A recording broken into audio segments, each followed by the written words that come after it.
Hey everybody, it's PartyElite, and today we're kicking off a beginner's guide to City Skylines 2.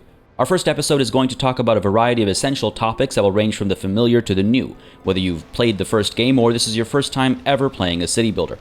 I'll point out aspects that the in-game tutorial glosses over or ignores completely, and if you have any specific topics you'd like to see covered in the more in-depth upcoming guide videos in the series, let me know in the comments below, and don't hesitate to subscribe for more city building gaming.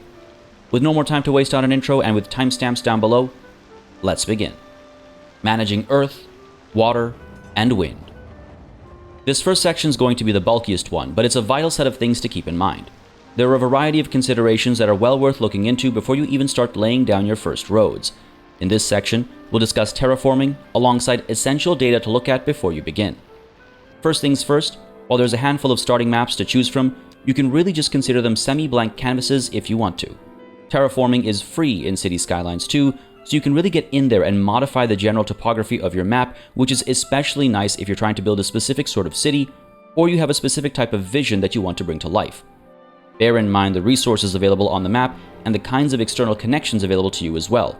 If you really want to have a train running through your city from outside, for example, bringing in tourists and new citizens alike, you're best served picking a map that has the existing infrastructure for you to tap into. Now, the terraforming tools, at least at launch, are a little frustrating at times. The lack of an undo button is a serious oversight that can lead to many frustrating moments, but with a bit of patience, you'll be able to carve out new rivers, build lakes, and even beautiful hilltop vistas. I might do a separate video on popular things to terraform and how to accomplish them with the tools here, but I don't want to get too bogged down in those details right now.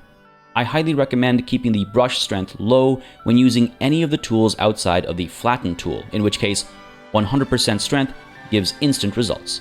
Sharp corners can be achieved with the help of this tool and a small brush size, and it's not a bad idea to flatten sections of land out before you start placing roads and defining zones.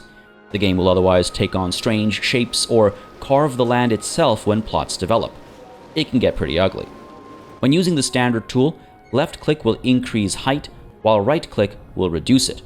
When using the flatten tool, you can left click and drag around to flatten everything to the same height as where you first clicked, or an absolute game changer, you can right-click to set the target height, and then you can left-click and drag to bring the terrain up or down to that target height. This is great for matching heights without needing a contiguous tract of land, and it's also great for quickly dropping land to sea level or below. The soften tool helps do exactly what it says on the tin can, and the slope tool works similar to the flatten tool, where you can choose a target height with right-click, and then left-click to make a slope from where you're clicking to that target height across the entire diameter of the brush. So, the bigger your brush, the more gradual the slope. While you don't have to terraform your entire starting area before you start putting things down, you want to use the tools provided to you as you go along. You'll definitely want to do a bit of tree planting early on though. Trees take a very long time to grow to full size, and if you intend on having a forestry industry or a large park somewhere, you'll want to plant the trees early. Realistically speaking, you'll have to wait until later for some of the more precise placements for parks and boulevards and similar, but do what you can, when you can, and don't expect immediate results. Moving on from terraforming the land, make sure you take a look at a few essential pieces of information tied to the map itself. First off, use the water overlay to figure out which way the water flows on your map if there's any to begin with. This is essential to help determine where your sewage should go, since you always want your sewage outlet to be downstream and far away from your population centers, with the poo water never going through your city if you can help it. That aside, you want to scope out groundwater reserves too if you plan on using groundwater pumping stations, and to generally avoid polluting it by putting heavily polluting industry in the vicinity. On the topic of pollution and industry, you'll also want to use the air pollution overlay nice and early to see wind directions and plot around that. While wind speeds will also determine the viability of using windmills to generate power, the reason I bring it up here is so that you place industry appropriately. As you might imagine, the fumes generate air pollution, and you want those fumes going away from the rest of your city. Plan the placement of your industry accordingly, and you can keep your citizens healthy. Well, more healthy than if they were hit by the fumes, at least. Progression and the upgrade tree. Progression is very interesting in City Skylines 2. This obviously doesn't apply if you start your game with everything unlocked, since that means you'll be able to use literally everything right off the bat, but if you're playing with the progression systems in place, you'll need to do a bit of planning ahead. Milestones are hit through experience gained by building buildings, increasing your population, and making them happy. Over time, you'll move down this linear path, unlocking new road types, new building types, and new service types as well. If you think there's not much planning to be had here, you'd be wrong. Much like the first game, when you unlock a service, it immediately becomes a need. So, once you unlock fire stations, fires are more likely to happen. Once you unlock health services, people will start complaining about and needing health services, so on and so forth. So, take a look at what lies ahead and consider planning ahead a little bit. That's what this section's about, after all. Where will your elementary and high school go when it unlocks? Where will a fire station have the best access, so on and so forth? And consider leaving room, or at least having a general sense of where you'd like to place these, as the buildings can be quite large. More importantly though, you want to look at the development tab. Here you'll spend development points earned over time to unlock specific buildings, road options, building upgrades, and more. Some of these options become demands even if you haven't unlocked them specifically and have just unlocked the general category of them. For example, when you unlock the general category of waste management, you gain access to the landfill by default, but the incineration plant needs to be unlocked using development points. When you unlock education, elementary and high schools are immediately available, but colleges and universities, which can enable higher paying jobs for citizens, need to be unlocked through development points. While arguably incinerators and universities and crematoriums can wait, other things are a lot more urgent. The ability to fight forest fires, for example, requires the right upgrade, but it isn't immediately available such that you can just grab it on a whim when the first forest fires start. You need to get a fire watch tower first. So you could very well find yourself in a bit of an awkward spot if you've been ignoring this category until the forest fires begin, especially since regular firefighters can only hold the fires at bay and you need the helicopters to actually stop the fire entirely. I also highly recommend acquiring road services as soon as possible, since road degradation will cause traffic incidents and slowdowns, and since having access to some of these customization options will allow you to edit turning lanes, pedestrian crossings, traffic light placement, and stop sign placement, all of which makes massive differences in traffic flow.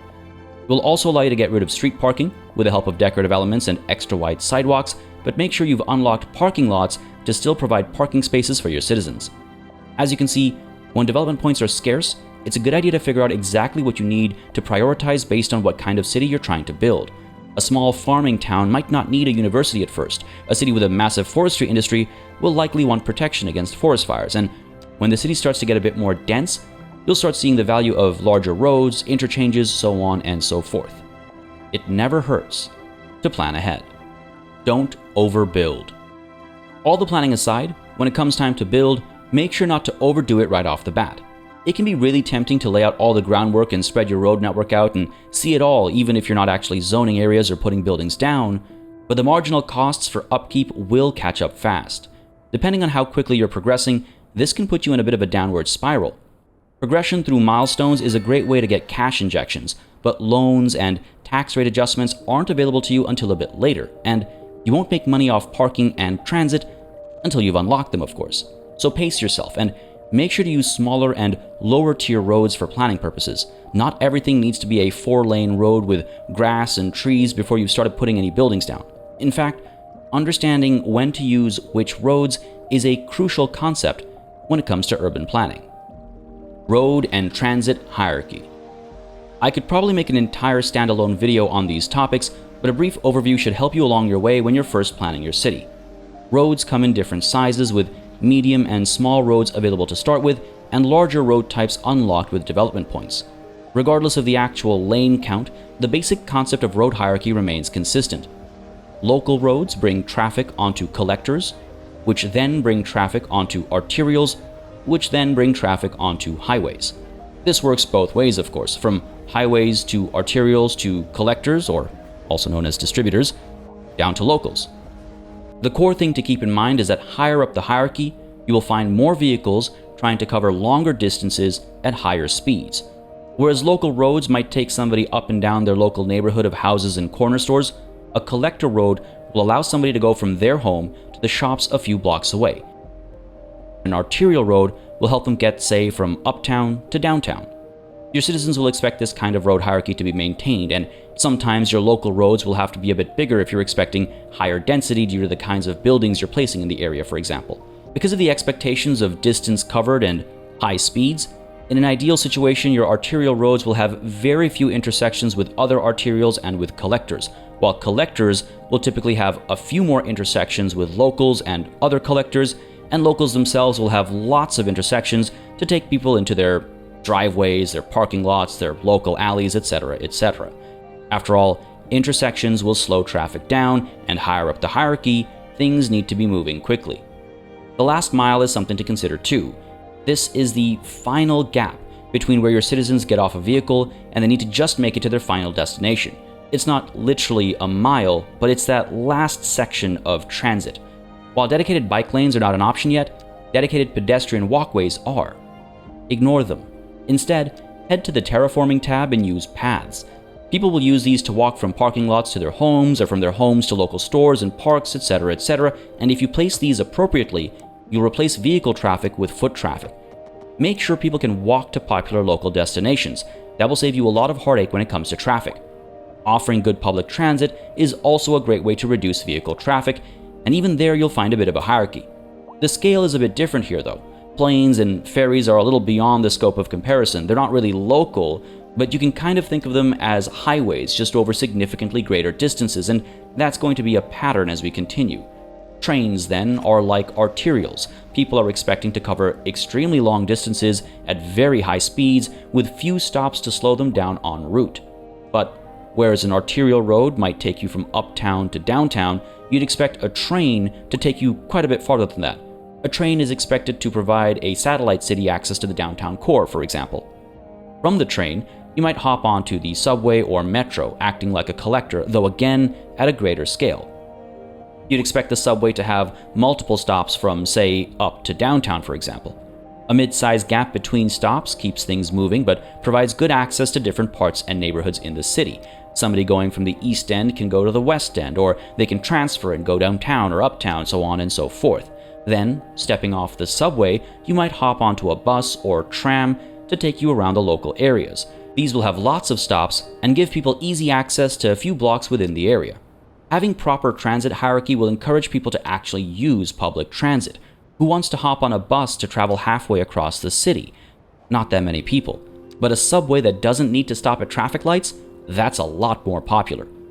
Now, the citizens might need to take a bus to the closest subway stop, but that's something they're willing to do, so make sure your transit and road hierarchy support the flow of people and goods, and you'll already be ahead of any potential traffic woes.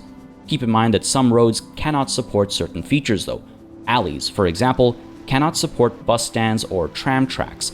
You'll need to plan bus and tram lines accordingly, so again, make sure you're planning ahead for both road and transit hierarchy as you go. Managing zones. City Skylines 2, like its predecessor, asks you to mark zones to determine what kinds of buildings get built where. Naturally, there are some buildings that you place directly, from service buildings to unique residential, commercial, industrial, and office structures, but the vast majority of buildings aren't directly placed, instead following the rules you've laid out using the zoning tools.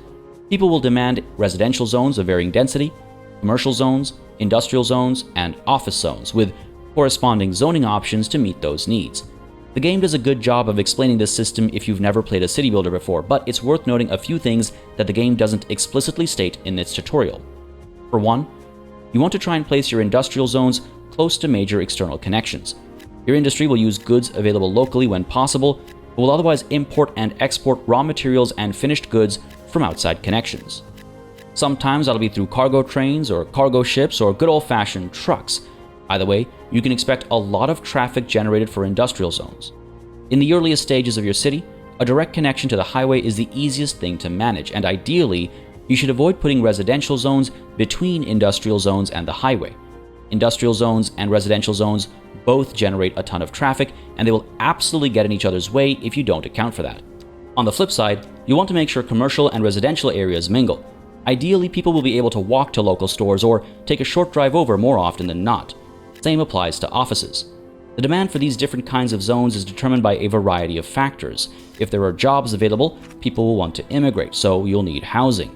If you have plenty of people with low or no education levels, they'll only be able to work certain commercial and industrial jobs, and demand for those will grow, and the appropriate buildings will show up in said zones. If you build schools and colleges and universities and secure higher education levels, offices and specific commercial buildings will come through. You can get more details about the source of supply and demand by checking this menu to see what you do and don't have that's influencing said supply and demand. Land value and district policies will determine which zones are more likely to get developed first and with what, but housing built on high-value land will come with higher cost of living, and higher cost of living requires a higher paying job to cover for it. That typically requires a higher education and office jobs, and failing to provide that will result in a development being abandoned, ultimately hurting land value and potentially getting wealthy people to leave a neighborhood. There's a whole intricate, intermingling series of systems that I can delve much deeper into in a separate video, but make sure you're paying attention to land value, happiness, and any notifications for a heads up on trouble to come. If all goes well, you'll inevitably need to make upgrades, and these come in a few forms with City Skylines 2. Place buildings can be given upgrades that will either be added to the existing structure or will come in the form of additional structures taking additional space adjacent to the original building. It's a good idea to take a look at some of these upgrades even before you're planning on building them, just to get a good sense of how much room you'll need for said upgrade. Take a look at the cemetery, for example. Some of the upgrades are huge on top of a sizable building to begin with. Without some planning ahead, you might find yourself with some regrets. With that said, don't be afraid to demolish buildings and rezone and restructure entire road networks. Upgrades are a natural part of growing cities, and rezoning is how you upgrade or perhaps side-grade zoned buildings. When you do rezone, you'll get a warning about the mismatched zone versus the current building, giving you time to undo your rezone. But if you're committed, you can demolish the current structure to rush the new development that follows the new zoning rules. Don't be too hesitant to make such changes. It can be a huge roadblock for many people playing their first city builder or even playing a city builder for the 100th time. But this is something you have to do. You have to progress, you have to break down buildings, demolish entire districts, rip up roads. Cities aren't stagnant entities. Let yours grow. I hope this video has given you some insight into City Skylines 2, and if you found it helpful, consider hitting that like button. There are more guides coming and a Let's Play to start soon too, so feel free to subscribe if you're interested. And as always, a massive thanks goes out to all of the channel members and patrons who've been supporting the channel on a monthly basis. Y'all keep us alive and running smoothly. And of course, a big ol' thanks goes out to each and every one of you for watching. Until next time, cheers.